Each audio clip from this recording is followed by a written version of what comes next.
How's it going, everyone, and welcome back to another FPL GW video.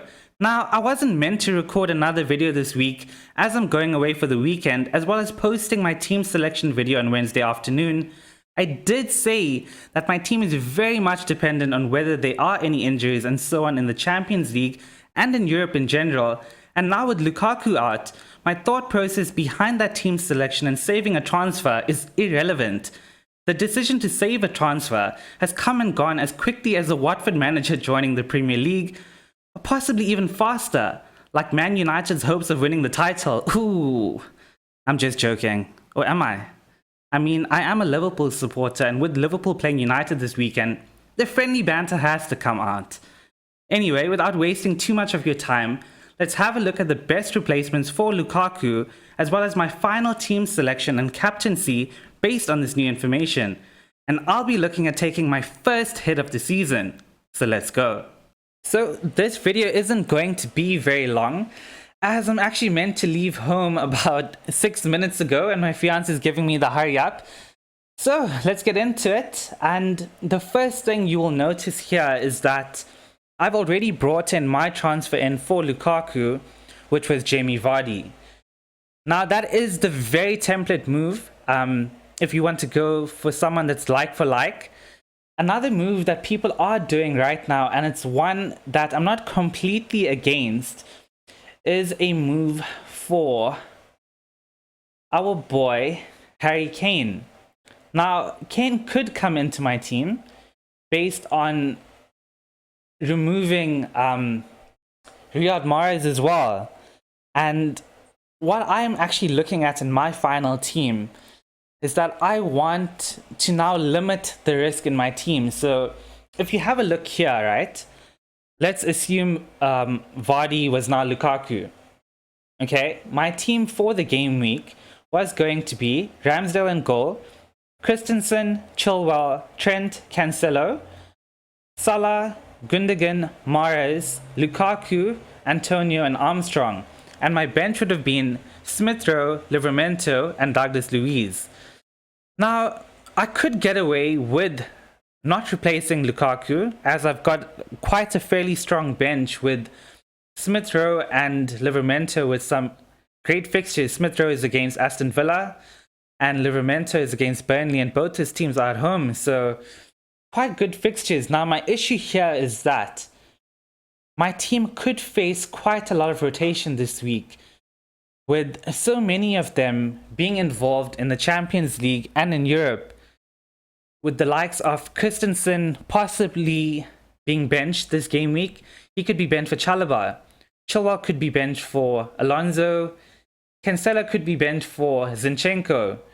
Mahrez could be benched for Jesus or Bernardo. Gundogan, are we dead certain that he's starting? You know, there's quite a lot of rotation risk here, as well as Adam Armstrong possibly being benched as well, with Broja now performing for Southampton. And the kid's only 20 years old and has done quite well in the last game. So I'm looking at trying to limit the risk. Now, when I went through my wildcard team last game week, and, you know, in my team selection video that I did post on Wednesday, now, although that team may be irrelevant and my thought process behind it right now, what you can still look at there is my wildcard team. I went through a full recap of how the team performed in Gameweek 8 and my decision behind selecting each player in that team, as well as my tips and advice for FPL in general. So you can have a look at that video if you'd like. But in saying that, I went for a high-risk strategy. The players I went for in that team were all high-ceiling rotation risk players. And that's why I went with a squad of 15, where in the event of any benching, which is very likely with the team that I've gone with, as we're now seeing, the team could see a few rotation risk. And with Lukaku out, I want to bring Vardy in. Now, the player I truly want for this game week is Kai Havertz. And if I were to bring Kai Havertz in, and I say were, because it's not 100% done yet, but I will be making that move today after Tuchel's press conference. But I couldn't bring in Kai Havertz with one transfer because I already had 3 players from Chelsea, being Christensen, Chilwell, and Lukaku. So to get Kai in, even though I have the cash, if I just went straight from Mahrez to Havertz, I would have the cash for him. I just can't make that move because I've reached my limit of 3 players from one team. So I have to take a hit this game week. And so let's look at that now. So I want to bring Havertz in, right? Because he will be playing out of position, a midfielder in FPL who's now going to be playing in that false 9 role. And against Norwich, it's just something I can't ignore. It's not within my nature to ignore such a high ceiling player in a game like this. So Kai Havertz will be coming into my team. Now the reason I've gone for Jamie Vardy, okay, is that he is one of the most informed players this season, and he has been massively overlooked. I mean, look at his performance so far. 5 points, 2 points, 12 points, 2 points, 8, 11, 8 and 8. I think the reason a lot of us avoided going for Vardy is because he's at that awkward price bracket, being just above 10 million, 10.5 mil. We either went for maximum premium in Lukaku, Ronaldo, Kane, or we went for, you know, those mid-priced forwards who did quite reasonably well, like your Antonio, Jimenez, Danny Ings, Ollie Watkins. Those were the players we looked at, and Vardy just fell in between that price bracket, which we could not, you know, reach. So the reason I'm looking at Vardy is because of his fixtures. He has Brentford, Arsenal, and Leeds in the next 3. I know a lot of people have gone for Kane, and I could have actually afforded that move based on bringing Havertz in. Now, if I remove Vardy here, I have 12.4 in the bank, which means I could bring in Kane. But what the reason behind me not going for Kane are these fixtures. West Ham, Man United, and Everton in the next 3 aren't very favorable. When I will be looking at Harry Kane is in Gameweek 12, with Leeds, Burnley, Brentford, and Norwich, followed by Brighton and then Leicester. Those are some great fixtures, and with Kane and Spurs not being in the best of form, I can use the next 3 fixtures to, you know, just gauge and see how Kane and Spurs are performing in general before bringing the man into my team. Kane and Salah over the years have been my favorite players in FPL. They're the 2 players I've captained the most. So to not get Kane here right now when I can actually says a lot about his and Spurs form. One plan I am looking at is, if you see here, you know, I want to bring in Kane from Gameweek 12. With going Vardy right now, I want to have Vardy for the next 3. And with those fixtures, it will be Vardy in game weeks 9, 10, and 11. Then I will transfer him out to Kane for Kane's run from 12, 13, 14, 15, and going on. So yeah, there's some quite good options. And after Kane, I'm looking at Ronaldo for his change in fixtures, which comes in from Game Week 15. So I'll be looking at Vardy from Game Weeks 9, 10, and 11. Kane for 12, 13, 14, possibly 15 as well, and then bringing Ronaldo in. Or I could make that switch in Game Week 15 for Ronaldo's game against Crystal Palace. So in that forward line, I do know my moves for Game Weeks 9 right now, all the way until Game Week 2021. So those are the 3 forwards I'll be looking at, and that's my plan in terms of this premium position here. Now, the other options beyond Kane is that people are going for the likes of Broja from Southampton, because he performed last game week and it was his first start for the team, and he scored a goal. Now, how do you actually know that Broja is going to start this game week? I mean, the Southampton manager didn't say much to go by. Based on his comments yesterday, I can't really tell if Adam Armstrong will be starting or if Broja will continue to start. With Broja's goal last game week, I can see him possibly starting again, which is why I don't actually know what to do with Adam Armstrong, whether to start him or not. And it's a fixture I can't ignore though. If he does start, I can see him scoring. Now the reason people are bringing Broja in is to upgrade their fifth midfielder, which will possibly be Brownhill. Now if you remove Lukaku and your fifth midfielder like a Douglas Luiz or Brownhill, you can stretch to Son, which people are going for Spurs kind run of fixtures from Gameweek 12. Now, I don't know why, but I just don't fancy Spurs over the next 3. Sure, Son could score, Kane could score, but are they going to haul?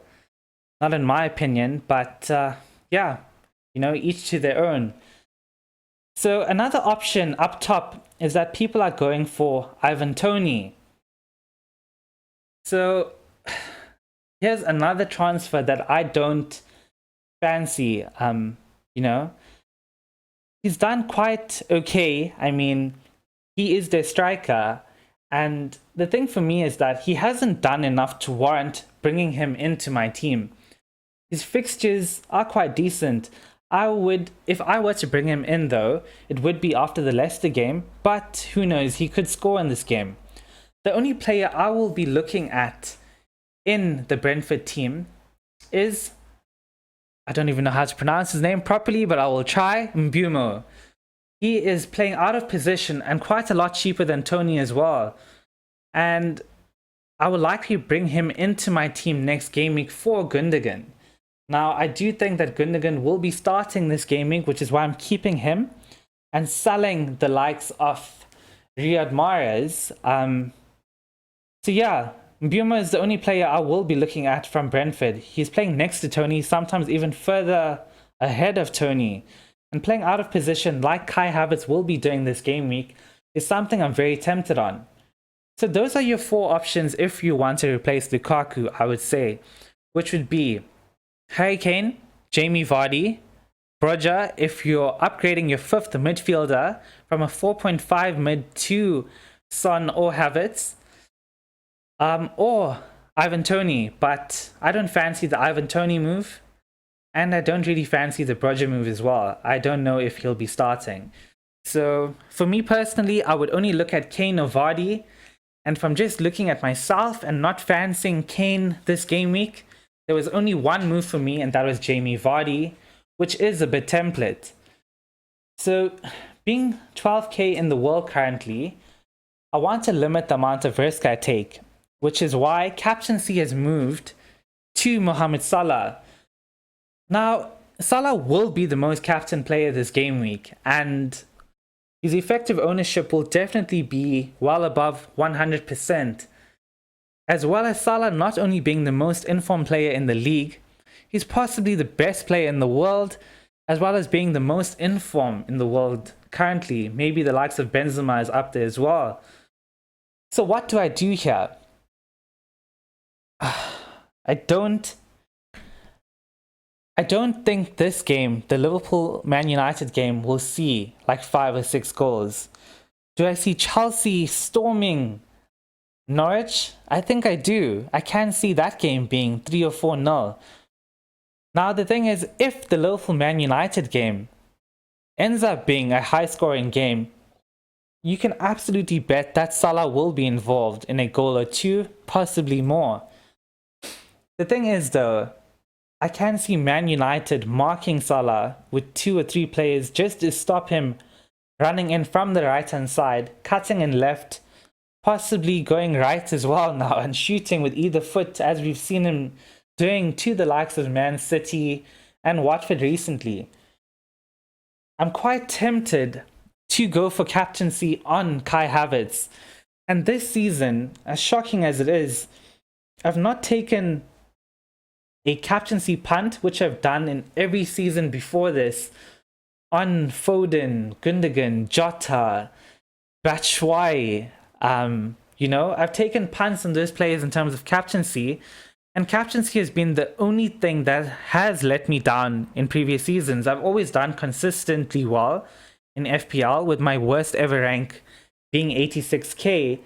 So I wanted to improve on captaincy this season, which is why I've gone for your premium players like Salah, Lukaku, and Ronaldo, and Kane when I do bring him in.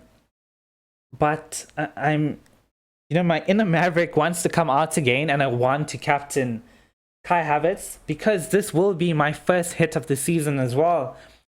Based on whatever Tuchel says, if he hints that Werner and Lukaku are out long term, and by long term I mean more than one game week, because my team just has too many risks in here that I had to take Lukaku out. The one thing I am sure of is that Lukaku is not playing this game week here, game week 9. He could be back in game week 10, we don't know. We will know later today.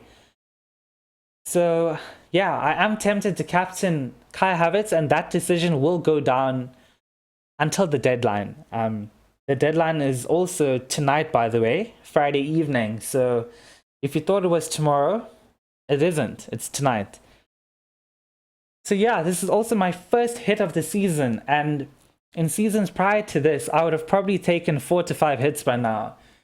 So I've been playing slightly cautious this season, but I wouldn't say cautious. I think I've made better decisions at the start of the season, and I've taken my punts well. Like on my wildcard, I went for high risk, high reward, and it's worked.